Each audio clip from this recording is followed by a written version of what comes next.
안녕하세요. 금융 코디네이터 콕진입니다. 이번 영상은 자동차 보험의 개편안에 대해서 말씀드리고자 합니다.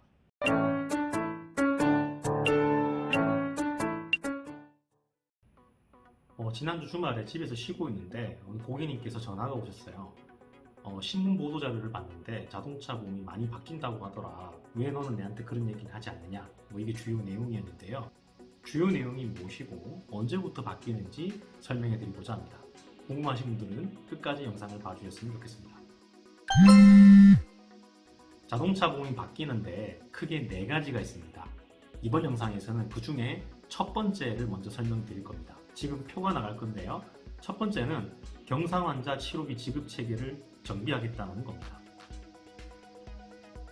표에 나와 있듯이 추진 과제가 크게 3가지인데요. 하나는 경상환자 대인2 치료비에 과실 책임주의를 도입하겠다는 거고요. 두 번째는 자기 신체 사고 자손이라고 불립니다. 이것의 보상 한도를 늘리겠다는 것. 그리고 마지막으로 세 번째는 경상환자 장기 치료 시 진단서 제출을 의무화하겠다는 것입니다.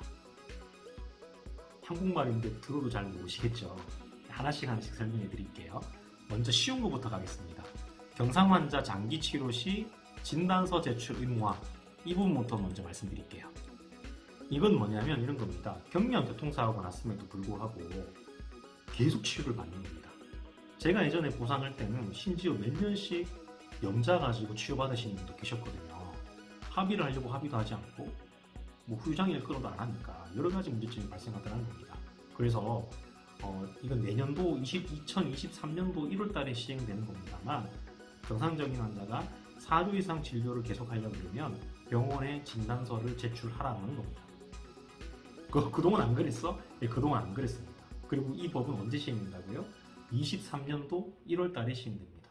그러니까 아직 시간이 많이 남았죠. 그래서 고객님께 따로 말씀을 드리지 않았던 겁니다. 그리고 경상환자 대인2 치료비 과실 책임주의 도입. 이거는 뭐냐면요. 가벼운 사고가 났는데 예를 들어서 공동불법행위 사고라고 합니다. 이제 과실이 경합하는 경우입니다. 차선 변경이 일어나거나 한쪽이 일방적인 잘못을 하지 않은 경우, 100대 0 과실이 아니라 9대 1이나 8대 2 사고가 나면 80% 사고 난 사람이, 과실한 사람이 병원 가서 치료를 하잖아요. 그럼 치료비는 어떻게 되죠? 다 지급한다는 겁니다. 근데 자세히 보시면 8대 2 사고가 났는데 20% 과실 있는 사람이 병원 가는 게 아니고 80% 과실 있는 사람이 병원에 가요. 그런데 20%밖에 잘못 안 한 사람이 이 사람이 치료비를 다 내라고 하는 것은 뭔가 법의 형평에 맞지 않는다라는 겁니다. 그래서 앞으로는 80% 과실이 있다면 이 사람은 대인배상 1, 즉 책임보험이라고 합니다. 책임보험 범위까지는 치료비를 다 해주고 책임보험을 초과하는 부분에 대해서는 과실부분만큼 당신이 책임지시오. 이게 바뀌는 겁니다. 이것도 23년도 1월 달부터 바뀌어요. 그러니까 시간이 많이 남아있죠. 그러면 바뀌게 되면 어떻게 바뀌느냐? 여기 2번하고 연계되는데요. 표 잠깐 보면은 2번에 자기 신체 사고 보상한도 증액이라고 되어 있는데 이게 무슨 얘기냐면 13급이나 14급이 나오면 예를 들어서 14급이라고 해볼게요. 책임보험 한도가 50만 원이면 50만 원까지는 책임보험에서 다 처리가 되는 거예요. 그런데 치료비가 100만 원 나오면 예전에는 그런 거 상관없이 대인2에서 다 해줬다는 거죠. 근데 이제는 어떻게 한다고요? 50만 원에 대해서는 책임보험이니까 과실이 많은 쪽이든 적은 쪽이든 다 해주는 거고요. 초과되는 50만 원에 대해서는 본인이 가입한 자기 신체 사고로 보상을 받으라는 겁니다.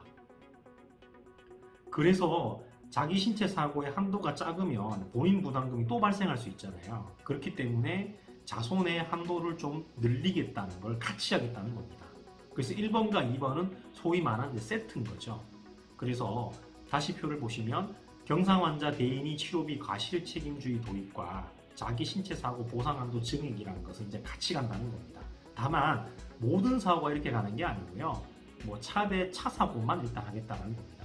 차대 자전거 사고나 차대 보행인 사고 같은 경우에는 이 사람들의 치료비가 훨씬 더 많이 발생할 수 있기 때문에 이 경우는 현재와 동일합니다.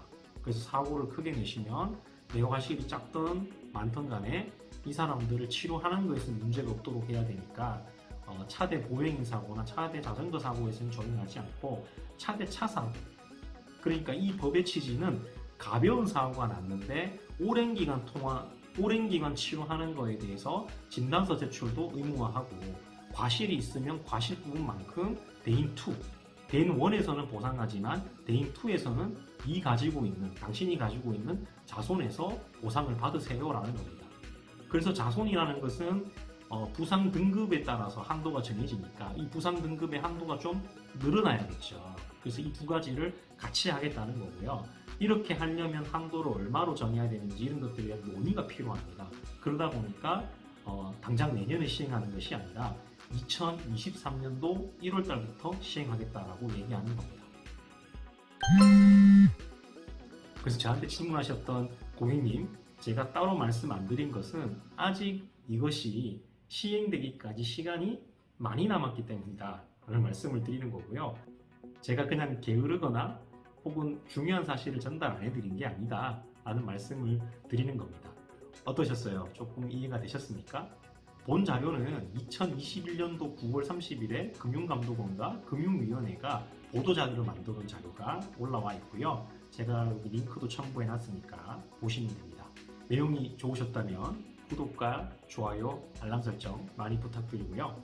다음은 보험금 지급 기준을 구체화했다라는 두 번째 내용을 가지고 이 영상 한번 만들어 보겠습니다. 궁금하시다면 두 번째 영상도 끝까지 봐주셨으면 좋겠습니다.